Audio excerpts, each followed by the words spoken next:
नमस्कार, SBT news में आपका स्वागत है। पेश है 27 अक्टूबर बुधवार दोपहर 12:15 बजे राजस्थान की 10 बड़ी खबरें। राजस्थान में कड़ी सुरक्षा व्यवस्था और नेट बंदी के बीच आज RAS प्रारंभिक परीक्षा सुबह 10 बजे से शुरू हो गई। एक पारी में होने वाली इस परीक्षा में किसी भी प्रकार के फर्जीवाड़े को रोकने के लिए प्रशासन की ओर से कड़े सुरक्षा इंतजाम किए गए हैं। परीक्षा में शामिल होने के लिए अभ्यर्थियों ने निर्धारित समय से काफी पहले ही परीक्षा केंद्रों पर पहुंचना शुरू कर दिया था, जिसके चलते कई परीक्षा केंद्रों के बाहर भारी भीड़ हो गई और आवागमन प्रभावित हुआ और कोविड प्रोटोकॉल की पालना भी नहीं हो पाई। हालांकि RPAC ने परीक्षार्थियों को हिदायत दी थी कि वह अपने निर्धारित परीक्षा केंद्रों पर परीक्षा शुरू होने से तकरीबन 30 से 40 मिनट पहले पहुंचे, लेकिन परीक्षार्थी इससे पहले ही परीक्षा केंद्रों पर पहुंच गए। पद्मश्री डॉक्टर SN सुब्बाराव का 92 की उम्र में निधन हो गया। सुब्बाराव गांधीवादी विचारक थे और मुख्यमंत्री अशोक गहलोत उन्हें अपना आदर्श मानते थे। पिछले 4 दिनों में 3 बार CM उपचाराधीन सुब्बाराव से मिलने गए थे। उनका जन्म कर्नाटक के बेंगलुरु में 7 फरवरी 1929 को हुआ था। स्कूल में पढ़ते समय महात्मा गांधी की शिक्षा से सुब्बाराव प्रेरित थे। 9 अगस्त 1942 को मात्र 13 साल की उम्र में आजादी आंदोलन से जुड़ गए थे। टोंक जिले के सोहेला में महिला एवं बाल विकास विभाग की ओर से आंगनबाड़ी सेंटरों पर वितरित किए जाने वाले पोषाहार के सैकड़ों पैकेट सड़क किनारे मिलने पर जिला कलेक्टर चिन्मयी गोपाल ने तुरंत एक्शन लिया है। साथ ही विभाग के अधिकारियों से जांच पड़ताल शुरू करवा दी है। टोंक जिले में महिला एवं बाल विकास विभाग की ओर से प्रसूताओं को बच्चों में कुपोषण दूर करने के लिए वितरित किए जाने वाले पोषाहार, जिसमें चने की दाल के सैकड़ों खाली पैकेट सड़क किनारे खुर्द-बुर्द करने की नीयत से अचली हालत में ढेर के साथ पड़े मिले थे। भ्रष्टाचार निरोधक ब्यूरो ने मंगलवार को अजमेर के राजकीय यज्ञ नारायण अस्पताल के मेडिकल जूरिस्ट को 1 लाख रुपए की रिश्वत लेते उसके सरकारी क्वार्टर से रंगे हाथों गिरफ्तार किया। ACB की टीम ने उससे 1 लाख रुपए की राशि बरामद कर ली और गांधीनगर थाने ले जाकर पूछताछ शुरू की। ग्राम भूवाड़ा में 23 अक्टूबर को 2 पक्षों में बाड़े की जमीन के विवाद को लेकर मारपीट हो गई। इसमें एक पक्ष के घायल सूरज वैष्णव ने मेडिकल जूरिस्ट पर डिमांड करने का आरोप लगाया था।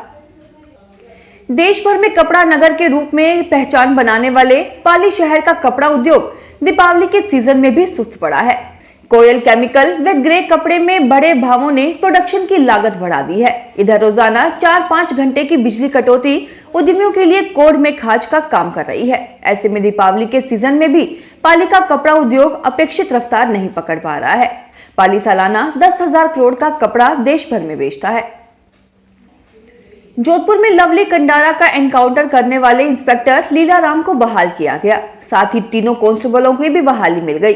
पुलिस ने प्रारंभिक जांच में चारों पुलिस कर्मियों पर लगाए आरोप बेबुनियादी पाए हैं और एनकाउंटर को सही माना है। एनकाउंटर के बाद ACP मंडोर राजेंद्र दिवाकर को मामले की आंतरिक जांच सौंपी थी। दिवाकर ने इसकी रिपोर्ट हाल ही में PHQ और जोधपुर पुलिस कमिश्नर को सौंपी थी। प्रदेश में 30 अक्टूबर को 2 सीटों धरियावद और वल्लभनगर में विधानसभा उपचुनाव होने हैं। धरियावद एक ऐसी सीट है जहां राजस्थान के 2 बड़े चेहरे गहलोत और पूनिया दोनों को खतरा है। इस बार मैदान में उतरे चेहरों पर खतरा है क्योंकि दोनों पार्टियों को इस बार भी भीतरघात का डर सता रहा है। दरअसल धरियावद से तत्कालीन विधायक रहे बीजेपी के गौतम लाल मीणा की कोरोना से मौत हो गई थी। इसके बाद से यह सीट खाली है। अब यहां कांग्रेस से नगराज मीणा और बीजेपी से खेत सिंह आमने सामने हैं। ब्यावर के सेंदड़ा वन क्षेत्र से खुशखबरी है। यहां एक तेंदुए को उसके 2 शावक के साथ अटखेलियां करते देखा गया है। ग्राम चांग में तेंदुए के साथ 2 शावक नजर आए। दोनों ही शावक चांग की वैन चौकी के सामने से गुजरे तो वनपाल ने पत्थर की ओर से उनकी तस्वीरों को मोबाइल कैमरे में कैद कर लिया। तेंदुए के साथ ही अटखेलियां करते हुए शावक बड़े बड़े पत्थरों के बीच आगे की ओर निकल गए। पूर्व में भी यहां पर वन्य जीवों की आवाजाही बनी रही है। टोंक क्षेत्र में इस साल बरसात जमकर बरसी है।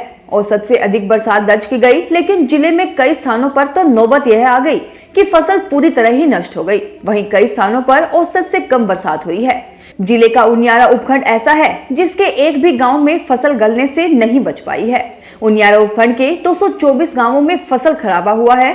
33 से लेकर 100% तक फसल खराब हुई है। धौलपुर जिले की भाजपा में फिर एक बार पार्टी 2 गुटों में बढ़ती हुई दिखाई दे रही है। 24 अक्टूबर को भाजपा के प्रदेश अध्यक्ष सतीश पूनिया का जन्म दिवस था। जिसे लेकर भाजपा पार्टी के कार्यकर्ताओं और नेताओं ने शहर में चारों तरफ बैनर और होर्डिंग लगाए थे। लेकिन करौली धौलपुर सांसद डॉक्टर मनोज राजौरिया ने प्रदेश अध्यक्ष के बधाई संदेश पर आपत्ति जता दी। सांसद ने धौलपुर पुलिस को शिकायत पत्र तक लिख दिया। सांसद ने आपत्ति में बताया कि उनकी बिना अनुमति के बधाई संदेश लगाए गए हैं, लिहाजा इनको हटाया जाए। इसके बाद इस बधाई संदेश को हटा दिया गया है। फिलहाल इस बुलेटिन में इतना ही, फिर हाजिर होंगे और बड़ी खबरों के साथ। SBT न्यूज की वीडियो देखने के लिए हमारे चैनल को सब्सक्राइब करें और नोटिफिकेशन पाने के लिए बेल आइकन को प्रेस करें।